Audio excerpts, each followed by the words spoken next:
సంప్రరెడ్డి గారు, వేణుగారు, ఉపాధ గారు, సాంబయ్య గారు, వేదిక ముందున్న పెద్దలందరికీ నమస్కారాలు. నాకు ఈ లిఫ్టిగేషన్స్ మీద కొంచెం ఐడియా ఉండడం వల్ల ఈ మధ్య లిఫ్టిగేషన్ బాగా డీటెయిల్గా స్టడీ చేయడం జరిగింది. దాంతో అడ్వైజ్ అయిన తర్వాత కూడా ముందు నేను లిమిటింగ్ ఓన్లీ ఇప్పుడు మహబూబ్ నగర్ లిఫ్ట్లు, నల్గొండ లిఫ్ట్లు చూసేవాడిని. ఇప్పుడు అడ్వైజ్ అయిన తర్వాత ఈ గోదావరి లిఫ్ట్లు కూడా చూస్తున్నాను. కృష్ణా లిఫ్ట్లతో పాటు గోదావరి మీద ఉన్న లిఫ్ట్లు కూడా చూడడం జరుగుతుంది.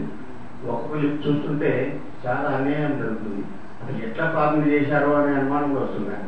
పోకపోతే మనం ఎవరిని బ్లేమ్ చేయడం కాదు, కానీ మన ఇంజనీర్లు సరిగ్గా చూడలేదేమో అనుమానం వస్తుంది. అంటే ఇది ఈపీసీ అనేటువంటి వచ్చినాక మన ఇంజనీర్లు కొంచెం తెలంగాణ ఇంజనీర్లు తెలంగాణ సోయింది లేదని నన్ను కొంచెం తక్కువ ఉందేమో అనే బహుశా పట్టించుకోలేదు. అది అసలు ఎక్కడ పెడుతున్నాడు పంపు, మనం జనరల్గా మనం ఫుట్బాల్ అంటాం కదా, ఫుట్బాల్ ఎక్కడ పెడుతున్నాడు, నీళ్లు అన్నారు కదా, మన బాయిల లోతుల నీళ్లు ఉన్నాయి. మరి ఫుట్బాల్ నీళ్లు ఎండాకాలంలో అన్నికట్లకి లోతు పెట్టుకోవాలి. ఏదో వానకాలం నీళ్లు చూసుకొని పైన పెట్టుకుంటే ఎండాకాలం నీళ్ళు అందట్లేదు. అదే మాదిరిగా మన పత్రిక గోదావరి నది మీద ఏర్పాటు చేసిన ఎత్తిపోతల పథకాలన్నీ చాలా మార్పులు చేయాల్సిన అవసరం ఉన్నట్లు కనబడుతుంది. ఈ మధ్య ముఖ్యమంత్రి గారు రేషన్ చెప్పాడు, మనం ఫారెన్ టేబుల్ లిఫ్టిగేషన్ అన్ని స్టడీ చేసి దాంట్లో మనం ఇంప్రూవ్మెంట్స్ ఏమేమి చేయాలి. ఓకే, రీఇంజనీరింగ్ అనే బదులు I use the word improvement. ఇక్కడ కంప్లీషన్ రీఇంజనీరింగ్ అనే ప్రసక్తి word it's not a correct word. Improvement or rectification, these are two words which you can use. Rectification అంటే మోటార్ రేటింగ్ మార్చుకోవడమా, లేక మోటార్ కెపాసిటీ పెట్టుకోవడమా, football దించుకోవడమా, అది రెక్టిఫికేషన్. ఈ ఇంప్రూవ్మెంట్ 3 పంపులు పెట్టామనుకోండి, ఇప్పుడు అక్కడ పంపు నుంచి 4వ పంపు పెట్టడానికి ఛాన్స్ ఉందని చూడడం, లేదంటే పక్కన ఇంకొక చిన్న పంపు స్టేషన్ కట్టుకోవడము, ఒక టన్నులు కొత్త ఏర్పాటు చేసుకోవడము, అక్కడ పంపు స్టేషన్ కట్టుకోవడము, అది ఇంప్రూవ్మెంట్. ఈ 2 మనం చేసిన తప్ప మన తెలంగాణకు ఇంత జరిగిన అన్యాయాలను మనమని ఇన్ని రోజులు మాట్లాడుకున్నాం. ఇప్పుడు దాన్ని మనం నెరవేర్చుకోవాలి, సాధించుకోవాలి. మనం ఈ అన్ని అన్యాయాలు సాధించుకున్నట్టే మనకు వచ్చే నీళ్లు రావాల్సిన వాటంతా మనం లాక్కోవాలి. కృష్ణా రివర్లో మనం ఇప్పుడు సంప్రదాయంగా చెప్పినట్టు 299 టీఎంసీ అవార్డు మనకు అఫీషియల్ గా వచ్చేసింది. ఇంతదాకా లేకుండే అక్కడ తీసుకో, నాగాన్సార్ తీసుకో, లేక శ్రీశైలం తీసుకో, భీమా తీసుకోవద్దు, నేను టెంపాడ తీసుకోవద్దు అనేవాళ్ళు. ఇప్పుడు మనం ఎక్కడ తీసుకోవద్దు అని మనకు వచ్చింది కనుక అది మంచి వార్త. మనకు చాలా సంతోషించాల్సిన విషయం వార్త. ఈ వార్త వల్ల మనకు చాలా ఎంత చూపించాలి. ఇప్పుడు నెట్టపాటు నాకు చెప్పేట్లు నెట్టపాటు నీళ్ళు ఇవ్వనేవాళ్ళు, ఇప్పుడు నెట్టపాటు కూడా మనం పంపు చేసుకోగలుగుతాం, కలపుర్తి పంపు చేసుకోగలుగుతాము. ఇప్పుడు కొన్ని కొత్త ప్రాజెక్టులు పాలకూరు ఎత్తిపోయిన పథకం మీకు అందరికీ తెలిసింది. చాలా చూస్తున్నాం, ఇక్కడనే చాలా సార్లు మనం డిస్కస్ చేసుకున్నాము. ఆ ప్రాజెక్ట్ ఈరోజు సాధించగలుగుతున్నాము. ఆ ప్రాజెక్ట్ మొన్నే పౌడర్ చేశారు. ఆ ప్రాజెక్టు కూడా కొంచెం ఇప్పుడు ఆ ప్రాజెక్టుకి వస్తే మనం అనవచ్చు రీఇంజనీరింగ్ అనవచ్చు. వచ్చే మనం జూరాల నుంచి మనం పెట్టుకున్నాము. అప్పుడే అనుకున్నామంటే 25 days ఫ్లడ్ ఉంటుంది. 25 days లో ఫ్లడ్ పీరియడ్ లో మనం 70 TMs వాటర్ తీసుకోవాలా. 10 lakhs acres మనం ఆయకట్టని కోర్స్. ఇప్పుడు దాన్ని చెప్పేట్టు 1 TMC 10,000 అంటే ఎక్కువ కావాలి. బట్ అప్పుడు ఎందుకో మరి మన ఇంజనీర్లే 15,000 1 TMC 15,000 పెట్టడం జరిగింది. ఆ లెక్కన 70 TMC water subsidy for 10 lakhs acres అన్నారు. ఆ వాటర్ తీసుకోవడానికి మనం 30 రోజులు పంపు చేసుకోవాలా అని పంపులు డిజైన్ చేశాము. కాకపోతే అక్కడ వాటర్ ఉండేది 25 రోజులు అని చెప్పి మన ముఖ్యమంత్రి గారు కొంచెం డీటెయిల్గా స్టడీ చేసి, మేమంతా ఇంజనీర్స్ ముఖ్యమంత్రి గారి ఛాంబర్లో ఉండి రీసెర్చ్ స్టడీ చేసి అక్కడ నీళ్ళు కొన్ని రోజులు ఉంటాయి కనుక మనం శ్రీశైలం నుంచి తీసుకుంటే బాగుంటానే శ్రీశైలం నుంచి మాట్లాడడం జరిగింది. ఇది ప్రభుత్వంలో మన 11th ఇనాగ్రేషన్ చేయకముందు ఒక 2 months ఈ ప్రాజెక్టుని రోజు ఒక 3 గంటలు 4 గంటలు ముఖ్యమంత్రి గారు మేమంతా కూర్చొని దాన్ని ఎక్కడ తీసుకురావాలా, ఎంత ఎత్తులు కట్టాలి, ఎన్ని రిజర్వాయర్లు కట్టుకోవాలా, ఎంత స్టోర్ చేసుకోవాలా, ఎన్ని రోజులు పంప్ చేసుకోవాలని చాలా స్టడీ చేయడం జరిగింది. స్టడీ చేసి ఫైనల్ నిర్ణయం అంటే 60 రోజులు తీసుకున్నాము. 60 రోజుల్లో మనకు కావాల్సిన వాటర్ తీసుకున్నాం. ఎన్ని టీమ్స్ అనేది పదం మర్చిపోవాలని ముఖ్యమంత్రి గారు ఇండైరెక్ట్ అన్నాడు. మీరు ఎన్ని టీమ్స్ ఎందుకు మాట్లాడుతున్నాయా, 60 రోజుల్లో ఎన్ని వస్తాయని తీసుకోండి, దానికి షెడ్యూల్ డిజైన్ చేయండి. సార్ మరి ఎన్ని టీమ్స్ చెప్పకపోతే మరి పంపు రేట్ ఏంటంటే అవన్నీ అర్థం చేసుకోవాలన్నా డిజైన్ చేయాలి అన్నాడు. అంటే మనం ఒక 60-70 టీమ్స్ కానీ ఇక్కడ కావాల్సింది మరి 90 టీమ్స్ కన్వర్ట్ చేసి ఉంటుంది. మళ్ళీ 90 టీమ్స్ వాటర్ తీసుకోవడానికి మనం పంపులు ఏర్పాటు చేసుకున్నాం. ఇప్పుడు నిన్నగా మొన్న బిహెచ్ఏ వాళ్ళు కూడా వచ్చారు. బిహెచ్ఏ వాళ్ళకి ఇస్తే బాగుంటుంది అభిప్రాయం ముఖ్యమంత్రి గారికి ఉంది, అభిప్రాయం నాకు కూడా ఉంది. ఎందుకంటే Indian government Indian industry develop కావాలా. మరి బయట బిఏటెక్ అని ఫ్రాన్స్ వాళ్ళని నైబ్రిక్ వాళ్ళని ఇస్తారు, తర్వాత ఆల్సోమార్ట్ కూడా ఇస్తున్నారు, పంపులు కాదన్నారు. చైనా వాళ్ళు ఇటాచి వాళ్ళు ఇస్తున్నారు. కానీ మన ఇండియన్ ఇండస్ట్రీ డెవలప్ చేస్తే బాగా అభిప్రాయం నాకు ఉంది కనుక నేను కూడా బిహెచ్ఏ వాళ్ళని కొంచెం ఎంకరేజ్ చేస్తున్నాము. బట్ ఏదైనా ప్రైస్ ఎవరు తక్కువ ఇస్తే మనం తీసుకోవడము, ఎవరు మంచి ఎక్విప్మెంట్ ఇస్తే మన దగ్గర తీసుకోవడం అవసరం వస్తుంది. కానీ ఈ సందర్భంలో BHEL మంచి సలహా ఇచ్చారు. సార్ ఒకటి పంపించేసి 130 మెగావాట్ పెట్టారు, ఇంకో పంపించి 140 పెట్టారు, ఇంకో పంపించి 150 పెట్టారు, 75 పెట్టారు. ఇట్లేదు సార్, అన్ని పంపింగ్ స్టేషన్ రేటింగ్ ఒకటే పెట్టుకోండి. ఇక్కడ నుంచి శ్రీశైలం స్టార్ట్ చేసి నాగలాపూర్లో పంప్ చేస్తాం, నాగలాపూర్ పంప్ చేసి ఏదులో పంప్ చేస్తాం, ఏదుల నుంచి మనం ఇది వట్టెం పంప్ చేస్తాం, వట్టెం నుంచి లోకిరేవు నుంచి లక్ష్మీపల్లి. అయితే డిఫరెంట్ రేటింగ్స్ పెట్టడం జరిగింది. వాళ్ళు మంచి సలహా ఇచ్చారు. సార్ అట్లా ఒకసారి ఒకటి 2 లాభాలు దాంట్లో. ఒకటే రేటింగ్ పెడితే స్పేస్ మనకు ఇన్వెంటరీ చాలా ఈజీ అవుతుంది. ఒకటే రేటింగ్ పెట్టాం అనుకోండి, ఒక పంపు దగ్గర స్పేస్ కొనుక్కుంటే అన్నిటికీ పనికి వస్తాయి. అయితే దాంట్లో మార్చడం వల్ల అన్ని ఇప్పుడు 140 మెగావాట్స్ పెట్టాం. దాంతో కొంచెం డిశ్చార్జ్ కూడా పెంచుకోవాల్సి వచ్చింది, పెంచాం. అది మన ముఖ్యమంత్రి గారు దొరకలేదు మాట్లాడుతుంటే కానీ మన ఇరిగేషన్ మంత్రి గారు చెప్పడం జరిగింది. సార్ రేటింగ్ మార్చాం, ఇరిగేషన్ సెక్రటరీ కూడా మంచి ఐడియానే బాగుంది. దాంతో మనం నువ్వు 90 TMC కాదు, మనకు కావాల్సిన వాటర్ కొంచెం ఎక్కువనే రాస్తాం చెప్పకూడదు మిగతా, but we can take more water. అది ఇంప్రూవ్మెంట్ అనుకోవచ్చు, అది రీఇంజనీరింగ్ అనుకోవచ్చు. ఆ రీఇంజనీరింగ్ దాన్ని చేయడం జరిగింది. ఇప్పుడు ఇంకొకటి ఇంప్రూవ్మెంట్ అనొచ్చు, రెక్టిఫికేషన్ అనొచ్చు. ఒకటి ఉంది దేవాత, ఒకటి ఉంది. దాన్ని కొంచెం స్టడీ చేశాను. పట్టణకు ఒక ట్రిప్ వెళ్ళేసి మన మహేశ్వరం అది పారిశ్రామిక వెళ్ళి దాన్ని కూడా రోజు తిరిగి వచ్చి ఏమేమి చేయాలా, ఎట్లా పంపులు బేసిక్ ఏమైంది. పాతకాలంలో మన సీతాపతి గారు మన 20 సార్లు తెలుసు. నేను భీమాలో 3 పంపులు పెట్టాను. అది 4 పంపులు పెట్టాను ఒరిజినల్గా. 4 పంపులు పెట్టి 12 మెగావాట్లే పెట్టాను. 4 ఎందుకయ్యా, నీకు 1500 క్యూసెక్స్ కావాలా?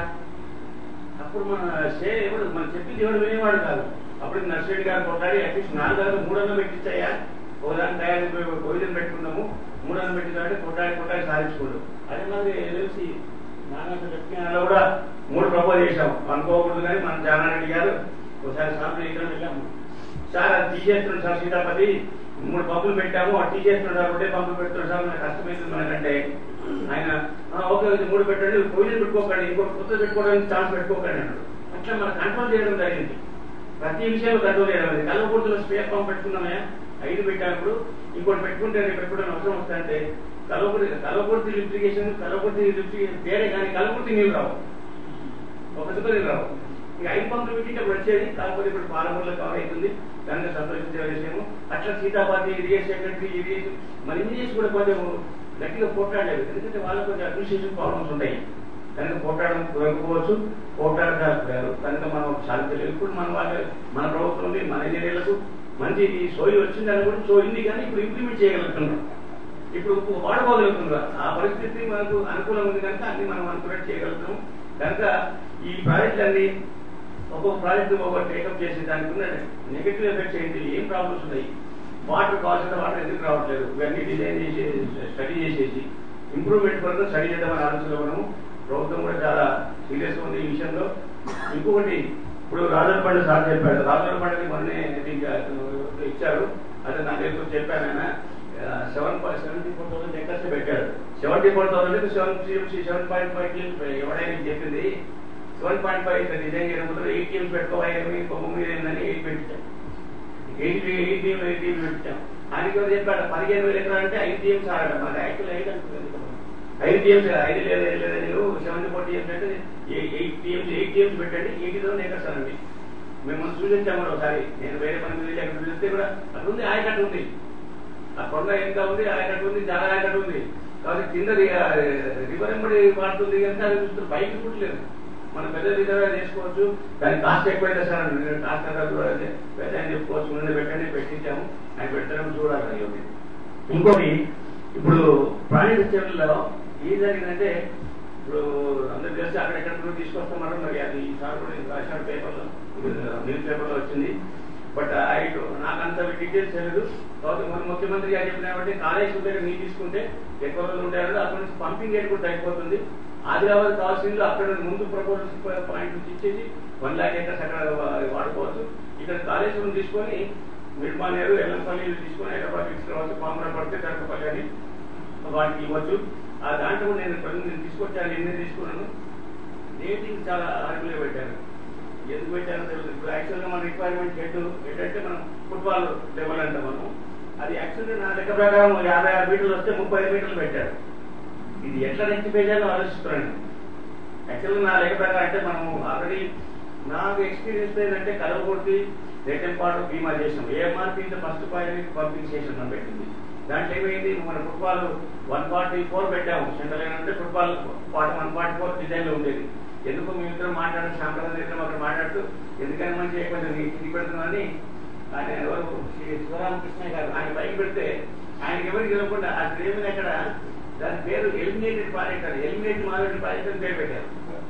అందరూ ఏమంటే మా ఆఫీస్ అండి మన ఎప్పుడైతే తెలంగాణ వాడిని అంత ఆంధ్రవాడే ఉంది. అది ఎలిమినేటెడ్ ప్రాజెక్టు, అది వస్తే సత్యం లేదు, తెలంగాణ వాడికి ఇవ్వండి వాడు వస్తాడు. ఓకే నాకు ఎవరు ఎవరు లో ఒక నెక్స్ట్ నా తర్వాత నా లోవర్ క్యాడర్ వాడు చూడలేదు, నా హైయర్ క్యాడర్ వాడు చూడలేదు. నేను ఏం చేస్తున్నాను అయితే వాళ్ళు ఏం చేశారు, పెట్టాయని దీన్ని ఎక్కడ చేస్తే వేరే ప్రాజెక్ట్ ఇచ్చారు, టీచర్లకు వసతులు ఇచ్చారు. అదే పనులు చేసేవాడికి రాత్రి చేసేవాడిని చేసి ఫుట్బాల్ 142 సెంటర్ లైన్ పెట్టాము, కిందికి పెట్టాము. 142 పెట్టామంటే ఈరోజు కొంచెం అట్లీస్ట్ ఎమర్జెన్సీలో అవసరం ఉంటే తాగునీరు సాగు పంపులు చేసుకోవచ్చు, కానీ రెగ్యులర్ పంపులు వీలేదు, కొంచెం అప్లికేషన్ పెట్టాం. అదే మరి ఈ ప్రాణించేవాళ్ళు పెడదామంటే మరి ఎట్లుందో సిచ్యువేషన్ తెలియదు. 56 మీటర్లు పెట్టాల్సింది, లోతులు పెట్టాల్సింది 35 మీటర్ల లోతులు పెట్టారు ఫస్ట్ పంపు. సెకండ్ది 101 మీటర్ల లోతులు పెట్టాల్సింది 97 పెట్టారు. అంటే 5-6 మీటర్ల లోతు తక్కువ పెట్టారు. ఎందుకు పెట్టారు తెలియదు. అంటే మరి వాళ్ళు డిజైన్ ఐడియా లేక పెట్టారా? ఇంకోటి ఈపీసీ అనే వరకల్లా మన వాళ్ళు పట్టించుకోలేదు. వాడు కాంట్రాక్ట్ ఈపీసీ అంటే ఇష్టం వచ్చినట్టు ప్రాజెక్ట్ కట్టుకారు, వాళ్ళ ఇష్టం వచ్చినట్టు కట్టేసారు. కొన్ని ప్లేస్లలో మొన్న విజిట్ చేసినప్పుడు చూసాము, కొన్ని ప్రాజెక్టులు ఏం చేయగలం, ఆల్రెడీ ఎక్స్ప్రెషన్ అయింది, పంపులు వచ్చేసి పంపులు కొనేసిండ్రు, సర్కులు ప్రవేశపెట్టిండ్రు, ఫర్దర్ డెవలప్మెంట్ బిల్ ఏముంది, ఆల్రెడీ ఎక్స్ప్రెషన్ కంప్లీట్ చేశారు. ఈ ప్రెషర్ మీద లెంతులు ఫిక్స్ అయిపోయింది. ప్రెషర్ మీద లెంతులు పెద్ద ఏం చేశారు, ఇక్కడ బొమ్మగీట అవైలబుల్లో ఇట్లా వేసి ఇట్లా తీసుకెళ్ళి ఇట్లా పెట్టారు 90 degrees. ప్రెషర్ మీద ఎప్పుడు 90 degrees పెట్టరు. పంపింగ్ స్టేషన్లో ఏమైనా ఉంటే 45 degrees 30 degrees ఇట్లా పెట్టారు. ఒక ఇంజనీర్ అని అక్కడ కంపెనీ ఇంజనీర్ అనుకుంటే ఆయన బహుశా ఏమైనా ఇట్లా పెట్టారు ఏమంటే, ఏమైతే సార్ మేము సిడబ్ల్యూసీ టెస్ట్ చేయించాము ఏపీ జన్కు, అప్పుడు ఇప్పుడు ఏపీ జన్కు వాళ్ళు అప్రూవ్ చేశారు సార్, మీరేం దిగులు కొత్తగా అడ్వైజర్కి వచ్చిందంటే కొత్త మారుస్తున్నాను. నేను మాత్రం కాదు అది కరెక్టే అన్నాను, అది చాలా కరెక్ట్ అన్నాను. అయితే అజయ్ బాబు వెర్టికల్ ల్యాడర్ ఉంది కదా ఎక్కువ అన్నాను, వెర్టికల్ ల్యాడర్ ఉంది ఎక్కాను. కష్టం సార్ ఎక్కడ మరి స్లో పెట్టి ఎక్కువయ్యాను. అది ఈజీ సార్, మరి అదే పంపేయండి, మనిషి ఏంటి పంపేయండి అదంతే కదా. అప్పుడు నన్ను నోట్ పోసుకుని మనం మాట్లాడలేదు. అప్పటి నుంచి అది మార్చారా, ఇటువంటి మార్పులు చాలా ఇంప్రూవ్మెంట్ చేయాల్సి ఉంది. అవన్నీ నేను చేయడానికి ప్రయత్నం చేస్తున్నాను. ఏదో మనం తెలంగాణకి ఎంతో చేయాలని ఉద్దేశంతో నేను ఉండేవాడిని. లక్కీ గవర్నమెంట్ కూడా నాకు ఇవ్వడం జరిగింది. దీన్ని ఇచ్చినందుకు సాధన చేయాలని అభిప్రాయం నాకుంది. అందరికీ నేనంతా నాకు together working with all this project. ఒకటి ఏ విధంగా తెలంగాణ నీళ్ళు వచ్చినాడే మనసాను ఏది అన్ని సాధించుకోవాలి మనం. ఇంకోటి కొన్ని ప్లేస్ ఎట్లా చేశారు, 3 లిఫ్ట్లు పెట్టారు. 3 లిఫ్ట్ పెడితే బైఫర్కేషన్ చేసి ఇంకో లిఫ్ట్ పక్కకి తీసుకోవాలి. ఆ పోతున్న కాలువలో పైప్ పెట్టారు. పైకి ఎట్లా వస్తుంది నాకు అర్థం కాదు. ఆ వాటర్ ఆ వెలాసిటీతో ఇరిగిపోతుంటది, పైకి రాదు. ఈ పైకి పంపు పెట్టి సక్షన్ చేస్తావు, పంప్ కెపాసిటీ అనేది పెరిగిపోయింది. అక్కడ ఎప్పుడైనా అర్జెంట్లో తీసుకెళ్ళి ఇట్లా పంప్ చేసుకోవాలి. అర్జెంట్లో తీసుకొని పైకి వెళ్ళి తీసి అక్కడ కనుక్కుంటే అక్కడికి తీసుకోవాలి. ఇదెక్కడ ఇదేనా సరిగ్గా పెట్టలేదు. అటువంటి కొన్ని ఉన్నాయి, అవి ఇంప్రూవ్మెంట్ చేస్తాము. ఇక కాకపోతే ఇక పవర్ విషయానికి వస్తే మొన్న ముఖ్యమంత్రి గారు పేపర్ ఇచ్చారు. ఇప్పుడు మన పవర్ యాజెంటుడే మీరు ఇక నేను ఆయన పేరు కుమార్ గారు గుర్తుండొచ్చు సార్. పవర్ ప్రాబ్లం తెలంగాణ వస్తే అనేవాడిని గుర్తుందా, మీకు గుర్తుందో లేదో. నేను 2010 అది దశనిష కార్యక్రమంలో శ్రీరామచంద్రరావు విధానం చెప్పాను, పవర్ ప్రాబ్లం రాదు తెలంగాణ వస్తాయని. ఇంకొకటి జరగాలి, తెలంగాణ పవర్ టారిఫ్ తగ్గుతుంది. ఎందుకంటే ఇప్పుడు వచ్చే పవర్ అంతా మనకు గ్యాస్ పవర్ స్టేషన్ నుంచి, లాంగ్ డిస్టెన్స్ పవర్ స్టేషన్ నుంచి, ఇప్పుడు వీటీబీఎస్ చేయాలనుకోండి, ఇంకా చేయాలనుకోండి, ఏమైతుంది బొగ్గు ట్రాన్స్పోర్టేషన్ కాస్ట్, తర్వాత వాటర్ ట్రాన్స్పోర్టేషన్ కాస్ట్, ఈ కాస్ట్ యాడ్ అయిపోయి పవర్ ట్యారిఫ్ పెరిగిపోయింది. పవర్ రెగ్యులేషన్ కమిషన్ కూడా కొంచెం బద్మాష్ చాలా చేస్తుండ్రు. పర్టికులర్ లిఫ్టికేషన్ స్కీమ్స్ కాస్ట్ తగ్గించాలి. అక్కడ ₹5.70 పెట్టారు. దీనికి బ్యాక్గ్రౌండ్ కూడా చెప్తాను. ఏఎంఆర్ ప్రాజెక్ట్ రాకముందు పర్ హెచ్పి ₹50 ఉండేది. 5 హార్స్ మోటార్ ఇట్లా పెట్టుకుంటే ₹50 ఉండేది ఛార్జెస్. అయితే ఏఎంఆర్ ప్రాజెక్ట్ కట్టినాక ఫస్ట్ స్టార్ట్ అయిన వెంటనే డిస్కౌంట్ వస్తాయను అప్లికేషన్ అగ్రిమెంట్ సంప్లీట్ చేయాలి. ఈసారి సంప్లీట్ చేయాలని మనకి గుర్తుందో కన్జ్యూమర్ ఈయననే. నేను ఎలక్ట్రికల్ కన్సల్టెంట్ అది వర్క్ చేస్తున్నాను కనుక నేను పిల్లలు ఇచ్చాను. ₹50 పర్ హెచ్పి కింద అది మనం 100,000 హెచ్పి పెట్టాము. 18 మిషన్ మెగావాట్లే 4 పెట్టాం. 72 మెగావాట్ అంటే 100,000 HP అవుతుంది. అయితే వీటి లెక్కలే ఇచ్చాను. అది next year Sitapati government, Telangana government రాకుండా ఆంధ్ర గవర్నమెంట్ ఏం చేశారు, అమ్మ బాబా ఇట్లా పెడితే నీళ్లు పట్టదాకా వాళ్ళు తెలియదు, ఇంత నీళ్ళు వస్తాయి ఇంత వస్తాయని తెలియదు. నీళ్లు పడ్డాక కనమండి అంటే ఈ ట్యాంక్ ఏం చేశారు, 50 రూపాయలు పరిచుకున్న దాన్ని యూనిట్ రేట్లు పెట్టేసి మనకి ఇంట్లోకి పెట్టినటువంటి 2 రూపీస్ 30 MP పెట్టారు ఫస్ట్, 36 MP. ఏ సార్ సడన్ 50 రూపాయలు పరిచి అంటే సంవత్సరానికి ఉన్నది కానీ 2 రూపీస్ 36 MP ఎట్లా పెట్టారు. ఇప్పుడు పవర్ చాలా కాస్ట్ అయిపోయింది, పవర్ జనరేషన్ కాస్ట్ పెరిగిపోయిందని ఈ ఇయర్స్ లో అప్పుడే ఆర్గ్యుమెంట్ చేశాను. 2 రూపీస్ 30 చేశారు. మరి నెక్స్ట్ ఇయర్ ఏం చేశారు, కలపూర్తి రేట్ ఎంపాడు వచ్చిన వెంటనే దాన్ని 3 రూపీస్ 25 MP చేశారు. తర్వాత మిగతా ప్రాజెక్ట్ ఫార్మేట్ చేసి పర్ యూనిట్ అది 50 రూపాయలకు హెచ్పి. అది అంటే 50 రూపాయలు హెచ్పి అంటే 100 యూనిట్ కాస్తే కూడా మనకి 50 రూపాయలు అయ్యేది. ఇప్పుడు ఒక 100 యూనిట్ కంటే 270 రూపాయలు అవుతుంది పర్ యూనిట్ కాస్ట్. అది మన ఇంట్లో ఇంట్లోకి ఎంత కూడా ఇంట్లోకి 5 రూపాయలు 5 పైసలు అవుతుంది, 8 రూపాయలు అవుతుంది 100 దాటి. అదే మరి పవర్ స్టేషన్స్ పంపింగ్ స్టేషన్స్ కు ట్యారిఫ్ ఉండేది కాదు అప్పుడు. ఈ ట్యారిఫ్ మన ప్రభుత్వం ఈ ప్రాజెక్టులు తెలంగాణ వాళ్ళు చేసిన వెంటనే ఆంధ్ర ప్రభుత్వం ఏపీఆర్సీ వాళ్ళు కావాలని పెంచేశారు. ఇప్పుడు ఆయన చూడే మరి మన జిఎస్టీ ఆర్ఈసీ వచ్చినా కూడా ఎందుకు మారుస్తుందో తెలియదు వాళ్ళకి. ఎంత మరి మనము దాని గురించి కూడా ఆలోచించాల్సిన అవసరం ఉంది.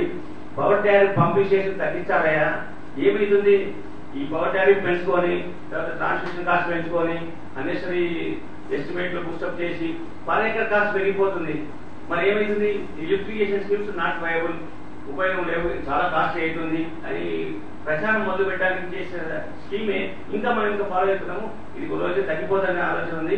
తప్పకుండా ఈ ఫీలింగ్ తగ్గిపోయి మనకు ఎలక్ట్రిఫికేషన్ స్కీమ్ వల్లనే మన వ్యవసాయం చాలా తక్కువ ధరకు చేయగలుగుతాము. ఒక వ్యవసాయదారుడు చేసిన ఖర్చు కన్నా మనం తక్కువ ధరలో వాళ్ళకి నీళ్ళు ఇవ్వగలుగుతున్నాం.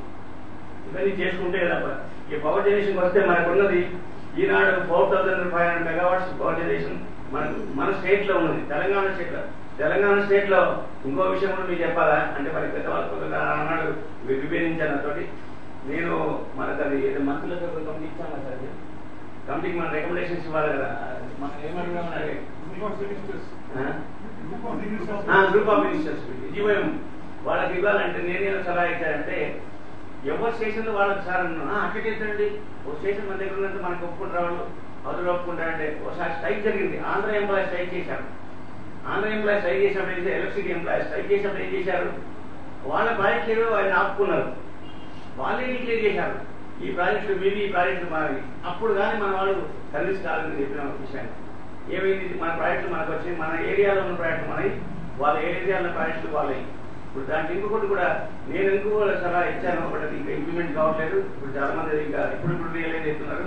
నేను ఏం చెప్పానంటే ఆ రోజు మన ఏరియాలో ప్రాజెక్టులో మనం కరెంట్ తయారు చేసుకుంటాం, మనకు అలకేటెడ్ వాటర్తో మనం కరెంట్ తయారు చేసుకుంటాం. ఇప్పుడు సీజన్ నాగాసారి నీళ్ళు ఇవ్వాలి ఆయకట్టు, ఆ నీళ్ళు మనకు అలకేటెడ్ కదా, ఆ వాటర్తో మనం పవర్ జనరేట్ చేసుకుంటాం, నాగాసారి వాడుకుంటాం, ఆ వాటర్ జనరేట్ చేసుకుంటాం. ఇదే వాటర్ మన వాడికి విజయవాడకి ఇవ్వాలా, వాడి వాటర్ వాడికి ఇవ్వాల్సిన వాటిని కూడా మనం జనరేట్ చేసుకోవచ్చు, అడ్వాంటేజ్ ఉంటుంది.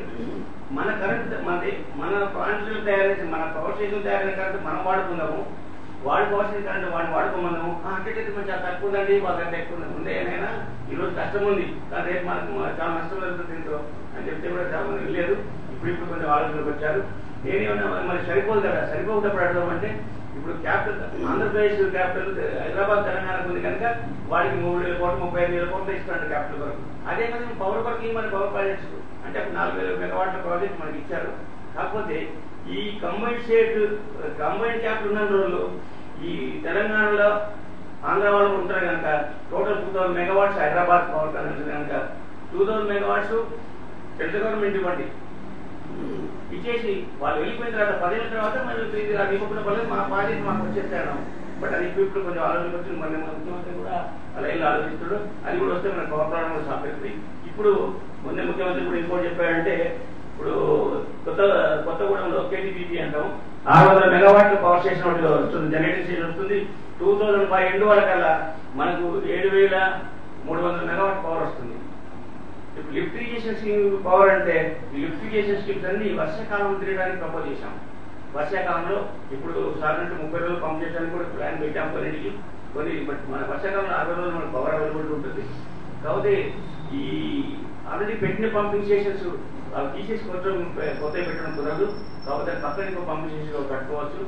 కానీ ఉన్నదాన్ని మాత్రం 60 రోజులకు రన్ చేసుకొని కావాల్సిన వాటర్ లాక్కోవచ్చు. పవర్ అవైలబిలిటీ చాలా ఉంటుంది. వర్షాకాలంలో మొన్న వర్షాకాలంలోనే మన పవర్ షార్టేజ్ ఉన్నప్పుడే మనకి అలొకేషన్ 53% తెలంగాణకి ఇచ్చారు, 48% 47% ఆంధ్రకి ఇచ్చారు. ఆ 53% చాలా ఎక్కువ కొట్టాడు వాడు. ఏది లోవర్స్ లేదు ఇవ్వలేదు. ఆ కొత్త కృష్ణపట్నం వస్తే కూడా ఇవ్వలేదు. ఇవ్వకుండా కూడా మనకు 50% పవర్ వచ్చింది. ఆ వచ్చిన పవర్లోనే వర్షాకాలంలో 20% ఎక్సెస్ పవర్ ఉంది. అప్పుడు శ్రీశైలం మిషన్ మనం ఆపుకున్నాం, ఎక్కువ పవర్ ఉంది. ఆ పవర్ తో మనం ఆల్రెడీ అయిన ప్రాజెక్టులు ఏదైతే 60 రోజుల్లో ఫార్ములేట్ చేసుకున్నామో అవన్నీ రన్ చేసుకోవచ్చు. తప్పకుండా పవర్ ప్రాబ్లం ఎప్పుడు రాదు ఈ పంపింగ్ స్టేషన్ కు. కొత్త పంపింగ్ స్టేషన్ వచ్చే వరకు పాలపూర్ అనుకోండి, ప్రాణాయం చేయాలనుకోండి, ఇప్పుడు కంచనపల్లి ఇవన్నీ వస్తున్నాయి. వాటి వరకు యాక్చువల్ గా 2016 వరకు 10,509 మెగావాట్ అయిపోతుంది. లిఫ్ట్ ఇరిగేషన్ స్కీమ్స్ ఈ 2016 వరకు మనకు వచ్చేది హార్డ్లీ 4,000 మెగావాట్స్ కూడా రాదు. అంటే 1100 అయితే 7,000 మనకి యాక్చువల్ గా మన డిమాండ్ కన్జ్యూమర్స్ మన ఇండ్ల కనండి, దుకాణాల కనండి, ఏసీలు గీసులు ఆఫీసెస్ అన్ని కలిస్తే ఇండస్ట్రీస్ మనకి 7,000 దాటట్లేదు. యాక్చువల్ గా ఈ 7,000 అయితే 4,000 మెగావాట్స్ మనకు అవైలబిలిటీ ఉంది 2016 లో. మనకు 2017 వచ్చే వరకు 11,000 అవుతుంది. 2018 వచ్చే వరకు 20,000 మెగావాట్లు. కోర్స్ ఇది దామర్చర్ల ప్రాజెక్ట్ ఒకటి వస్తుంది, సింగరేణి కూడా 2 ప్రాజెక్టులు వస్తున్నాయి. కనుక 20,633 మెగావాట్స్ పవర్ మనకు ఇప్పుడు 2018 వల్ల మన ప్రాజెక్ట్ చేయలేనండి. ప్రాజెక్ట్ చేయాల 1.5 years రావచ్చు. వారమూరు రంగారెడ్డి లిఫ్టిగేషన్ 3 years వస్తుంది. వచ్చే వరకు 20,000 మెగావాట్స్ పవర్ లో మనకు కావాల్సిన 6,000 మెగావాట్ 7,000 మెగావాట్స్. ఇంకోటి ఈ పవర్ గురించి చాలా బ్యాడ్ ఒక నెగటివ్ ఏంటంటే ఇప్పుడు పాలమూరు రంగారెడ్డికి 3,300 మెగావాట్లు అన్నమాట. అదేంటంటే ఇన్స్టాల్డ్ కెపాసిటీ డిమాండ్ తీసుకుంటున్నాం. మన ఇంట్లో ఫర్ ఎగ్జాంపుల్ ఒక ఏసీ 2 ఏసీలు పెట్టుకుంటాం, బెడ్రూమ్ ఒకటి, ఇంకో పిల్లల బెడ్రూమ్ ఒకటి, 2 ఏసీలు పెట్టుకుంటాం, 2 గీజర్లు పెట్టుకుంటాం. 2 ఏసీలు 2 కిలోవాట్లు, 4 కిలోవాట్లు, గీజర్లు 6 కిలోవాట్లు, కొత్త లైట్లు కానీ ఉంటాయి. అంటే 7 కిలోవాట్ లోడ్ ఉంటుంది. ఎప్పుడైనా 7 కిలోవాట్స్ వస్తుంది, ఎప్పుడు రాదు కదా. ఏసీ ఉన్నప్పుడు గీజర్ ఉండదు, గీజర్ ఉంటే ఏసీ ఉండదు. అన్ని రూములు ఏసీ ఉండకపోవచ్చు, అన్ని రూములు ఫ్యాన్ ఉండకపోవచ్చు, ఏసీ ఉన్నప్పుడు ఫ్యాన్ ఉండదు. కనుక నెట్ డిమాండ్ 3,300 మెగావాట్లు పాలమూరు రంగారెడ్డికి నేను చూపిస్తున్నాము. అంటే అంత ఇన్స్టాల్డ్ కెపాసిటీ అంటాం దాన్ని, ఇన్స్టాల్డ్ కెపాసిటీ. బట్ యాక్చువల్ దానికి కావాల్సింది 2,700 మెగావాట్లే. అంటే 1000 మెగావాట్ ఇన్స్టాల్డ్ కెపాసిటీ కుషన్ పెట్టుకుంటాం ఎప్పుడన్నా. ఇప్పుడు ఇంకోటి ఏంటంటే ఈ పంపింగ్ స్టేషన్స్ రాత్రిపూట చాలా మన వెహికల్ ఏదైతే ఎనీ మిషనరీ నైట్ ఇప్పుడు పర్టికులర్ ఈ పంపింగ్ స్టేషన్ రాత్రిపూట చాలా బాగా తిరుగుతాయి, బాగా డిశ్చార్జ్ వస్తుంది. ఇప్పుడు నేను 10 మెగావాట్ పుట్టంగానే అనుకోండి 18 మెగావాట్ మోటార్ పెట్టాను. అది నార్మల్ గా 13-14 మెగావాట్లు ఎప్పుడు దాటదు. 570, 600 క్యూసెక్స్ ఇస్తుంది. అదే రాత్రి పూట పోతే 17 మెగావాట్లు రాసుకుంటుంది, 680 క్యూసెక్స్ డిశ్చార్జ్ ఇస్తుంది. మేము టెస్ట్ చేసాము ఇక్కడ. కనుక డిశ్చార్జ్ ఎక్కువ ఉంటుంది. నైట్ లో ఎప్పుడు అవసరం వస్తే ఉండడానికి పెట్టుకున్నాము. ఇప్పుడు ఫంక్షన్ అయితే ఇంట్లో అన్ని లైట్ చేసుకుంటాం. ఏసీ 2-3 రైస్ అందువరకు పెట్టుకుంటాం, కానీ ఎప్పుడు ఉండదు. కనుక ఎప్పుడు ఉండేది పవర్ 2,700 మెగావాట్స్. 2,700 మెగావాట్స్ పవర్ లో ఇంకోటి ఏంటంటే 2,700 మెగావాట్స్ పెట్టి పాలమూరు కట్టాము. కట్టిన తర్వాత ఏమవుతుంది, 10 లక్షల ఎకరాలకు నీళ్ళు ఇస్తాము. ఈ 10 లక్షల ఎకరాల్లో మేము డేటా కూడా తీసుకున్నాము. రంగారెడ్డి, మహబూబ్నగర్, నల్గొండ ఏరియాలో మనకు ఇప్పుడున్న బోర్వెల్ మోటార్స్, ఫార్మర్స్ రైతులు ఉన్న borewell Motors 1000 megawatt 905 megawatts power వాడుకుంటున్నారు. వాళ్ళు 905 మెగావాట్ పవర్ వాడుకుంటున్నారు. మనం గ్రావిటీ వల్ల నీళ్ళు ఇస్తాం వాళ్ళకు, ఆ మోటార్లన్నీ ఆగిపోతాయి. ఇది ఈ విషయం నల్గొండలో కూడా జరిగేది. ప్రాక్టికల్ రికార్డు నేను చేశాం. 900 మెగావాట్ 5 మెగావాట్లు పడిపోతే మరి 2,700 తీసేస్తే పైన 18 మెగావాట్లే కావాలి. అది అసలు డిమాండ్ అది అన్నమాట. అదే మాదిరి ప్రాజెక్ట్ సేవల, అదే మాదిరి దేవాత. కనుక పవర్ ప్రాబ్లం ఎప్పుడు రాదు. ఈ లిఫ్టిగేషన్ స్కీమ్ వల్ల పవర్ ప్రాబ్లం మంచిగా ఇంప్రూవ్ అయిపోతుంది. పవర్ ప్రాబ్లం అనే ప్రసక్తే రాదు. పవర్ ఎట్లా అంటే ఇప్పుడు వర్షాకాలంలో అసలే డిమాండ్ లేదు, దానికి తోడు ఉన్న ఆయనకంతా పప్పులు కలిపి ఈ పంపుతో నిలిస్తాం. ఇంకా ఎట్టి బచ్చే పవర్ ప్రాబ్లం అంటారు. ఇంకోటి ఇంకా సార్ చెప్పంటే 2018 వరకు మరి ఇవన్నీ ఒకవేళ కొంచెం అంత హోప్ఫుల్గా లేదు, కొన్ని జరగకపోవచ్చు. But this 80% power we can generate. 24,000 చెప్పాడు ముఖ్యమంత్రి గారు, కానీ but 24,000 we may not achieve by 2018. But at least we can get about 18,000 megawatts. ఇప్పుడు ఇంకా వేరే కారణాలు వస్తే ఇప్పుడు ట్రాన్స్మిషన్ నెట్వర్క్ ఉంది. But in fact Suryaprakash better I think. Transmission network కూడా పాతకాలంలో 102 కేవీ 220 కేవీ వాడేవాళ్ళము. ఇప్పుడు ఈ పాలమూరుకు ప్రాణించేలకు 400 కేవీ వాడుతున్నాము. లైన్ లాస్ సరిపోతాయి కనుక అట్లా కూడా మనకు పవర్ సేవింగ్ వస్తుంది. Hire voltage better. ఈ పవర్ సిస్టమ్ నెట్వర్క్ కూడా ఇంప్రూవ్ చేయాలని అనుకుంటున్నాము. దాంట్లో కూడా మరి ఎలక్ట్రిసిటీ బోర్డు వాళ్ళు డిస్ట్రిబ్యూషన్ నెట్వర్క్ వాళ్ళు ఇంప్రూవ్ చేసుకోవాలి. Transmission network Suryaprakash I think more about transmission network. And ఇందువల్ల మనకు ఇన్ని ఇంప్రూవ్మెంట్ చేసుకుంటాం కనుక ఎత్తిపోతల పథకాల పంపులు అట్లా మార్చుకోవడం పెంచుకోవడం చేసుకోవాలి. పవర్ గురించి ఆల్రెడీ జనరేటింగ్ స్టేషన్స్ వస్తున్నాయి, తప్పకుండా వస్తాయి. దాంట్లో 80-90% వరకు తప్పకుండా వస్తాయి. అట్లా మనకి పవర్ ఉండదు. ట్రాన్స్మిషన్ నెట్వర్క్ కూడా ఇంప్రూవ్ చేసుకుంటే పవర్ రాదు. ఇవన్నీ వల్ల మనకి ఈ లిఫ్టిగేషన్స్ తప్పకుండా సక్సెస్ అవుతాయి. మనకు కావాల్సిన నీళ్ళు పంప్ చేసుకోగలుగుతాం. ఇప్పుడు కృష్ణా గోదావరి నర్సాపూర్ ఏరియాలో తినిపోతుంది. ఆల్మోస్ట్ నా సర్వీస్ అంతా ఆంధ్ర ఏరియాలో పనిచేశాను. మీకు తెలుసు, నేను నా 25 years సర్వీస్ లో 20 years అక్కడనే పనిచేశాను. అప్పర్ సిలేరు, లోవర్ సిలేరు, మార్చికండ్ ఏరియాలో పనిచేశాను. నర్సాపూర్ ఏరియా చూస్తుంటే మన ఏరియాలో చూస్తుంటే ఇప్పుడు ఆ ఏరియాలకు మన ఏరియాలో అయితే అని నమ్మకం ఉంది. Thank you very much.